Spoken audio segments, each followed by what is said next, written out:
Samajwadi party के राष्ट्रीय अध्यक्ष अखिलेश यादव ने लखनऊ में पार्टी कार्यालय पर मजदूर सभा के पदाधिकारियों और कार्यकर्ताओं के साथ बैठक की। अखिलेश ने किसानों की जमीन का मुद्दा उठाते हुए मार्केट रेट पर जमीन खरीदने की डिमांड की। साथ ही कहा कि एसएमएस के जरिए मजदूरों की समस्याओं को उठाने का काम किया जाएगा। साथ ही अखिलेश ने जेपी एनआईसी को खरीदने की बात कह डाली है और सपा कार्यकर्ताओं से चंदा करने की अपील भी की। अखिलेश ने भाजपा पर निशाना साधते हुए कहा कि झांसी और बुंदेलखंड में कोई उद्योग नहीं लगा, यहां तक कि सुतली बम भी नहीं बन पाया। साथ ही साथ आगरा में हुए एक एनकाउंटर का अखिलेश ने इस एनकाउंटर को फेक बताया।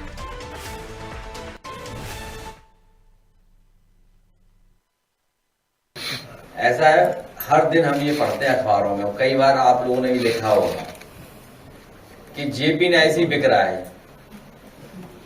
हम आज आपके सामने कह रहे हैं कि जब सब बीजेपी बेच ही रही है तो हम समाजवादी पार्टी के लोग मिलकर के जेपी एनआईसी को लेना चाहते हैं।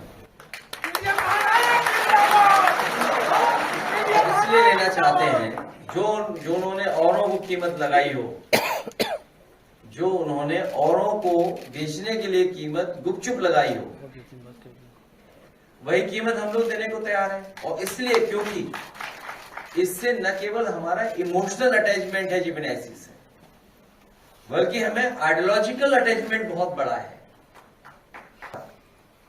ऐसा म्यूजियम नहीं बना जो समाजवादियों ने जयप्रकाश जी को समर्पित किया है लखनऊ में। इसलिए न केवल हमारे साथ आइडियोलॉजिकल और इमोशनल, बल्कि हमारी ये उपलब्धि भी है कि एक नेता की लेगेसी को कैसे हम अगली पीढ़ी तक लेकर जाएं।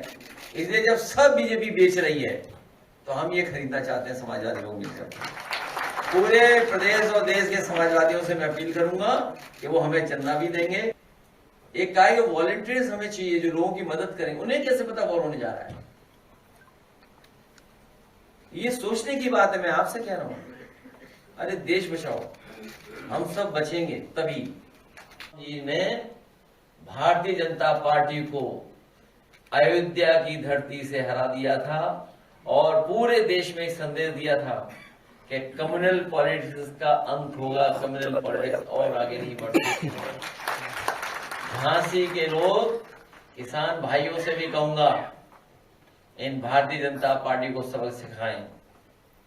पूरे बुंदेलखंड के लोग सबक सिखाएं, क्योंकि वहां पर जा करके भारतीय जनता पार्टी ने झूठ बोला है।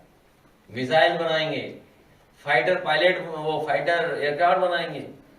आज अगर गोला बारूद, तोप, गोली, बंदूक बन गई होती तो हमें बाहर से नहीं मंगाना पड़ता कुछ भी। हमारे बुंदेलखंड में मिसाइलें बन गई होती तो हमें रशिया से मिसाइल नहीं मंगानी पड़ती, दूसरे देशों की तरफ नहीं देखना पड़ता। बताओ कब कहा था कि हम मिसाइल्स बनाएंगे? आप याद कीजिए। लेकिन सुनने में आया है कि वो होम मिनिस्ट्री से कोई एक आया है चिट्ठी कि अब कोई बात नहीं कर सकता है डिफेंस को लेकर के, इसलिए हम अपने शब्द वापस ले रहे हैं। तो पता नहीं क्या मेरे मन में आया कि ये असली इनकाउंटर नहीं है, ये फेक इनकाउंटर है। तभी देखा मैंने कि आगरा से कार्यकर्ता का फोन आ रहा है।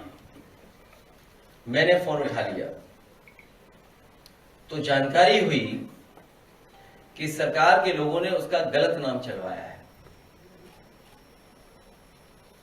जो सरकार एनकाउंटर कर रही हो और उसका असली पूरा नाम न जानती हो, तो बताओ फेक एनकाउंटर है कि नहीं?